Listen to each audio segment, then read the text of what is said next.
and community partners who make CMCSS the defining difference. First, we will recognize two golf teams, both from Clarksville High School, that made it to the finals of the TSSAA State Golf Championships a few weeks ago. If I could have Miss Hedrick come forward. And I think we did have a few scheduling conflicts tonight, but maybe we have one or two here with us, but we're still going to recognize them. If I could have any of the members of the Clarksville High School girls golf team to please come forward, along with their coaches. Perfect. We are proud of Hadley Hagewood, Lily Himes, Zoe Phillips, and coaches John Robichaud and Katie Ballard for placing third in the state this golf season. Congratulations, Lady Wildcats.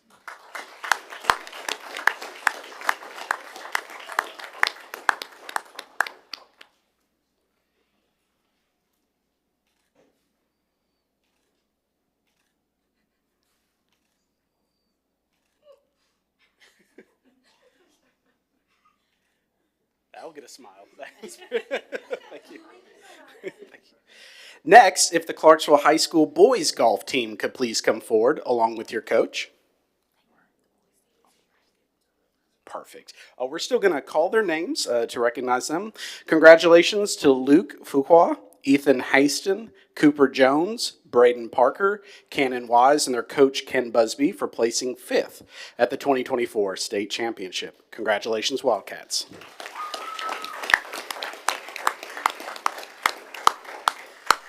Now, if I could please have the Kenwood High School Knights Raider team, along with their instructor, Sergeant Major Aaron Keener, and their administrator, Dr. Anderson, to please come forward.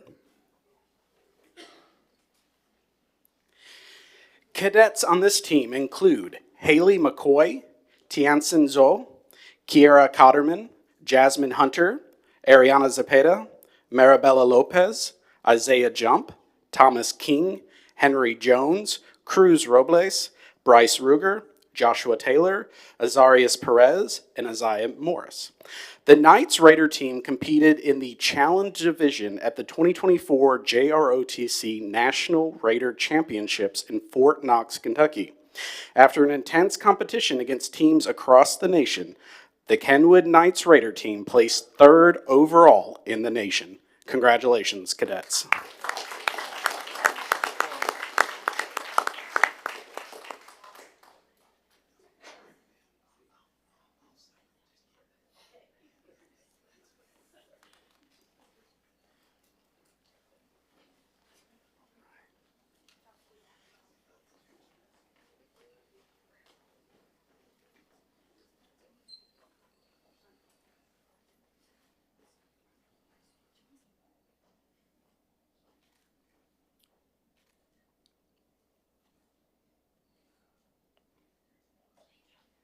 Pause. We have some parents taking some photos. Make sure they all get their good photo.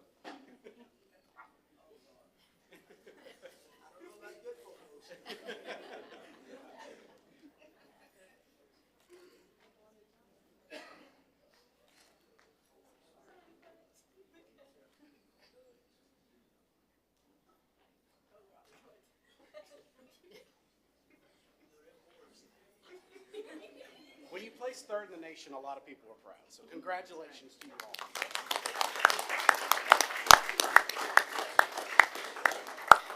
And finally, if representatives from Lyle Cook Martin Architects, Rufus Johnson Associates, and Norm Brumbley, Chief Operations Officer, could please come forward.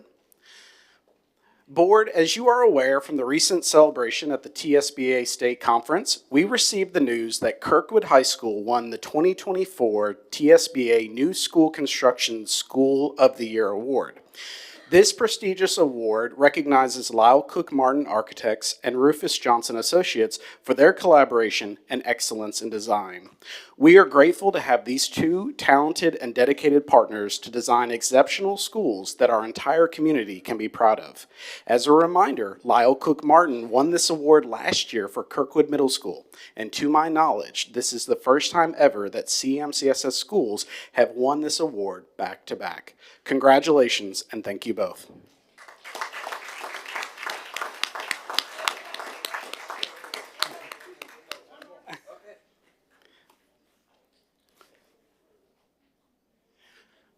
And board, this completes the Point of Pride presentations for November. Happy Thanksgiving, everyone.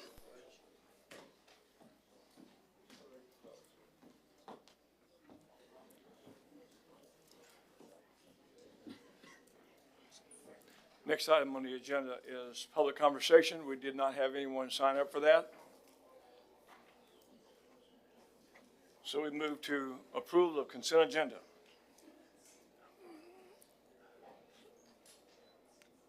Do I have a motion from Ms. Berry?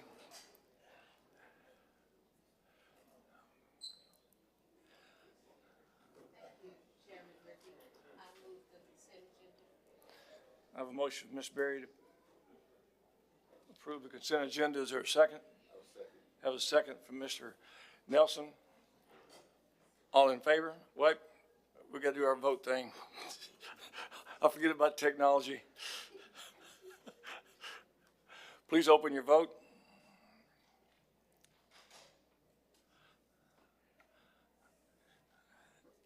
Is everyone satisfied with their vote? Please close the vote. It passes 6-0. Next item is policy monitoring. Dr. Lundvetter. Board, please find in your board packet information on Executive Limitation 5, Financial Administration. This executive limitation has 12 compliance expectations to ensure the Director of Schools shall not cause nor allow fiscal jeopardy or material deviation of the annual budget or budget policy adopted by the board. All revenues are scheduled to be spent in accordance with the approved budget. No funds have been borrowed to date for the current fiscal year without approval, nor have funds been expended from the fund balance without prior authorization. The actual ending fund balance will always be greater than 3% based on current levels of revenue and expenditures. Payrolls are processed per the published calendar, and all other obligations are paid in a timely manner. Purchases are made consistent with the state and district procurement codes.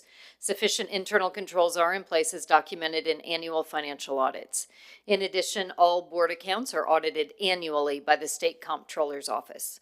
Likewise, individual school accounts are audited per a contract with a certified public accountant, and receivables are pursued as appropriate.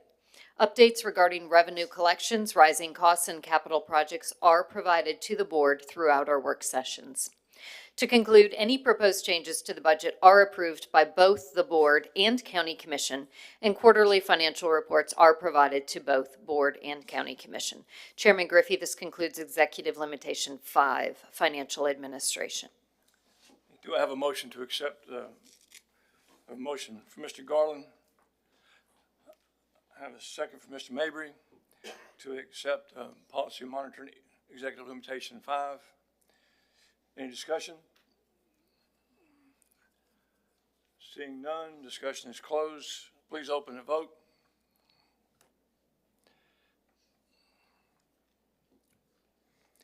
Are all members satisfied with your vote? Please close the vote. It passes 6-0. Next item, reports. Dr. Lundvetter. Yes, I'd like to ask Dr. Kimmy Saharsky to come forward.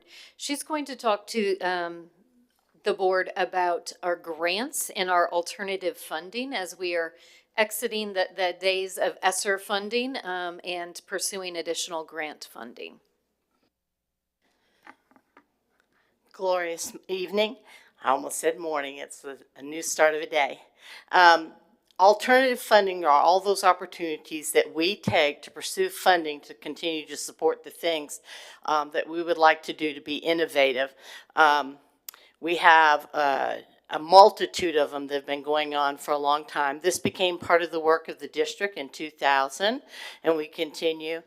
When we got to the ESSER funding range, a lot of that took on that work, and so then we transitioned to ESSER. We have now transitioned to TISA, and we'll continue to pursue alternate funding opportunities to supplement what we get for the district budget. Right now, our current activities is we're making sure that all the funds that we look at that are in addition to what the school district already receives are aligned to the strategic work of the district. A main focus that we've been working on through the ESSER is building the capacity in the buildings to obtain funding for their different projects that they would like to do. We are building and extending partnerships. I think you see a lot of those in the newspaper now, especially around our innovative school models and our academies to provide those opportunities for alternate funding to support the projects. We have a support structure that supports individuals that like to pursue alternative funding. We also do this work in collaboration with the county and the city and the military installations so that we're in partnership in pursuing funding for the students of Montgomery. Here are some of the topics that we're looking at right now. Obviously, literacy support, that's a main focus in the state of Tennessee. High quality instructional materials, pre-K opportunities, academic interventions, everything from summer programs all the way to programs that support us in doing energy funding. And now I'm going to go through a few of the samples of the different type of fundings that we pursue. I led with ESSER funding so that everybody understands ESSER has finished. And so as of September 30th of this year, ESSER funding is through. We won't be receiving additional funds.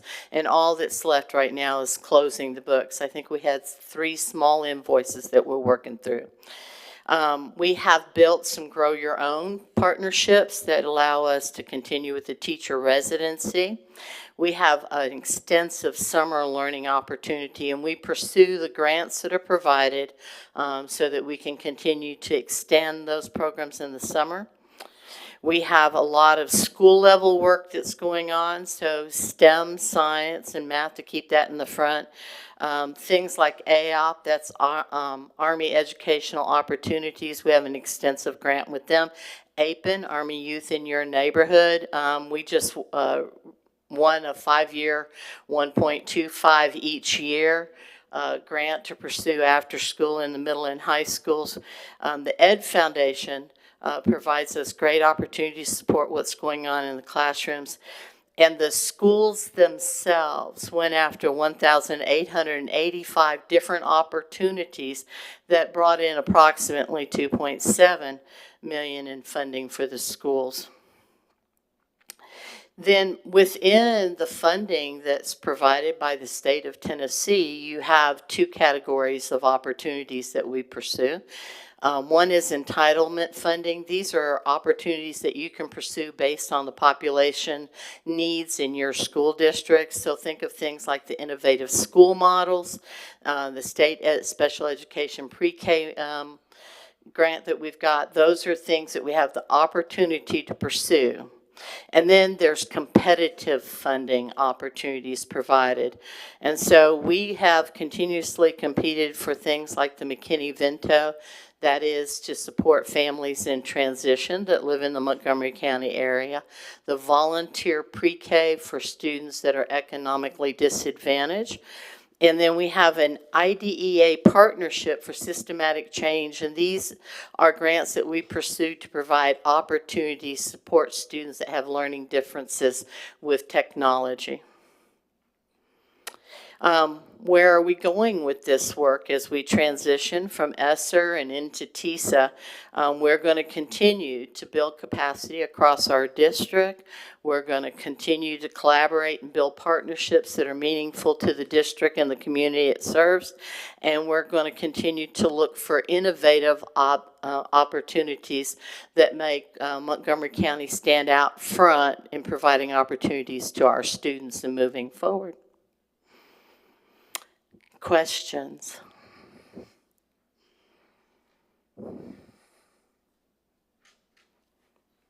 No questions, but we sure appreciate your work. Thank you, sir.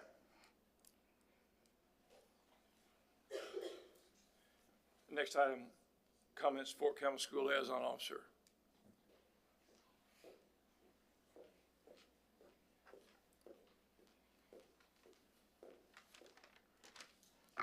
Good evening, Board and Dr. Lunavetter. The first semester has been exceptional, and I'm thrilled to share the progress we've made together. As a team, we have achieved key milestones, including drafting and finalizing our Memorandum of Understanding for the Doctor School program, which foster meaningful connections between the school and military personnel.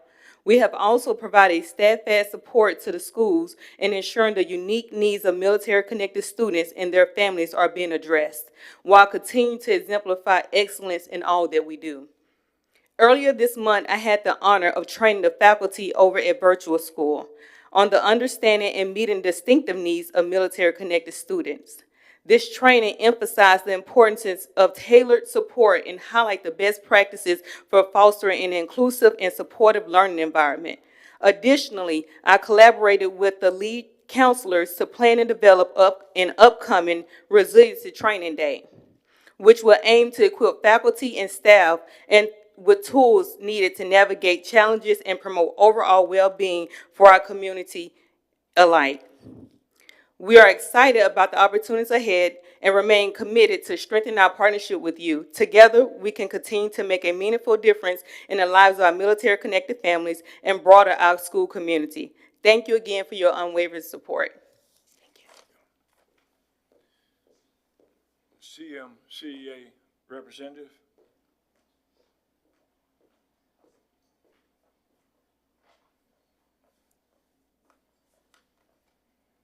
Good evening. It's November and many of us are celebrating fall weather, football, family, friends, as we look ahead to the Thanksgiving holiday that I am so ready for. But Thanksgiving isn't the only day to celebrate in the month of November. American Education Week, observed actually this week, it's time to celebrate the village that it takes to make our public schools strong. From the mountains to the Mississippi River, Tennessee's educators are deeply rooted in our communities. We are committed to our students and our strong Tennessee values. During American Education Week, however, we especially honor parents, education support professionals, and substitute teachers. Each of these play a vital role on the education team and in the lives of students, both inside and outside of the classroom. Our schools cannot operate without them. The strength of our communities is directly connected to the strength of our public schools, and it absolutely takes the entire village to ensure that our students have the best educational opportunities. What strong public schools don't require, however, is a statewide voucher program that drains necessary resources from our schools and send them to unaccountable and inequitable private schools. Unfortunately, Governor Lee has already announced that he is working on a new plan to force statewide vouchers in Tennessee, threatening the stability of our schools and our communities. Surveys created and administered by pro-voucher groups do not fool us into believing that vouchers are popular. We know they are unpopular, and I hope this board continues to honor the resolution to reject vouchers. Thank you. PET representative. Thank you. Comments for county commissioners. No comments, thank you. Comments for board members. Mr. Garland. Yeah, I had a chance to go to TSBA convention, and I like to commend the board. All of us were there. I hope that we all learned something while we were there. I know I did. I always learn something when I go and be with my fellow board members. There was a lot of not bills, but a lot of resolutions that were passed that is going to deal with exactly what has just been mentioned. We have a responsibility to make sure that all of our schools have what it needs. And I thank our county commissioners, our county mayor, for all of the good things that they do to make sure that we are one of the best in the division. I also would like to thank our director and her staff for being there for all of the teachers that are out there. You know, we can't get it all right all the time, but I promise you that most of the time when we are actually out trying to do the work of the school board and of the district, we are out there to make sure that every child, over 30,000 of them, that every child get a right to a quality and safe education. That is our goal. That is our mission. And as long as I sit on this board, I tell my constituents all the time that if you don't want me to vote for the child, then you don't want me sitting up here. Because my job is to make sure that when I cast a ballot, I cast a vote, is to make sure that it's for the quality education of our children. Again, thank you for allowing us to serve, allowing me to serve. I can't speak for everybody. Allowing me to serve in this capacity for as long as I have. Thank you. Ms. Berry? I would also like to say that this board received an honor at the TSBA convention. We were recognized as a board of distinction again this year. And it's not because it just happened. We work very hard and we do our best for this community, each of us. And we do what's best for public schools. And I just want to say that we are advocates for the children, our staff, this community.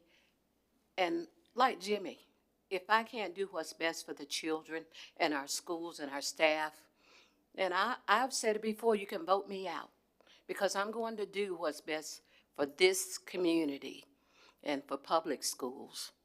And I thank you for all that you do. And you know, I'm a person that loves to be kind to others.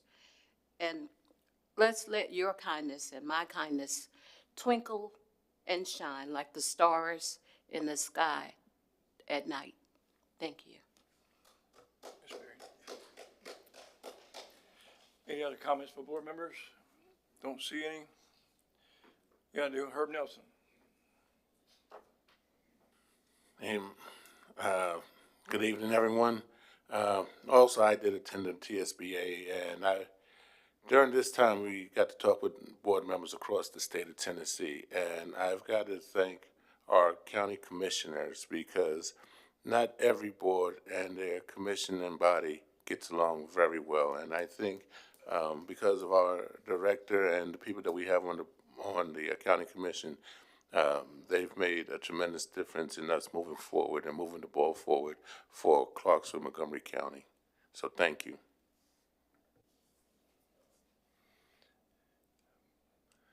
Not seeing any other comments for board members. We'll move on to Director of Schools report. Good evening, board members. First, I would like to recognize our school board, our leadership team, our school administrators, and most importantly, all of our teachers. CMCSS has been notified that we have achieved the highest system-wide composite student growth score of a level 5.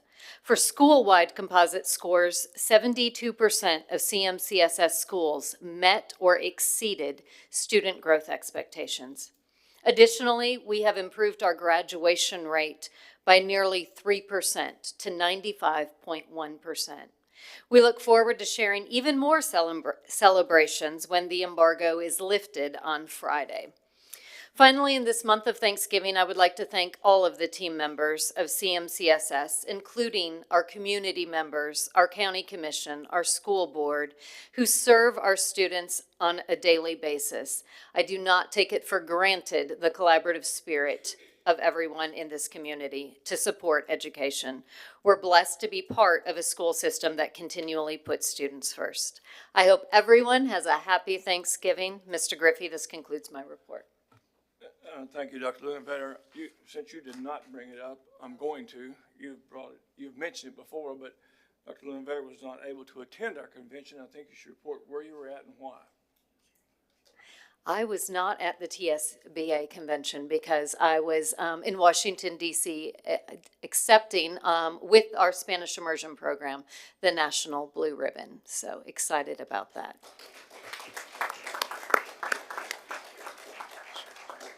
This meeting is now adjourned.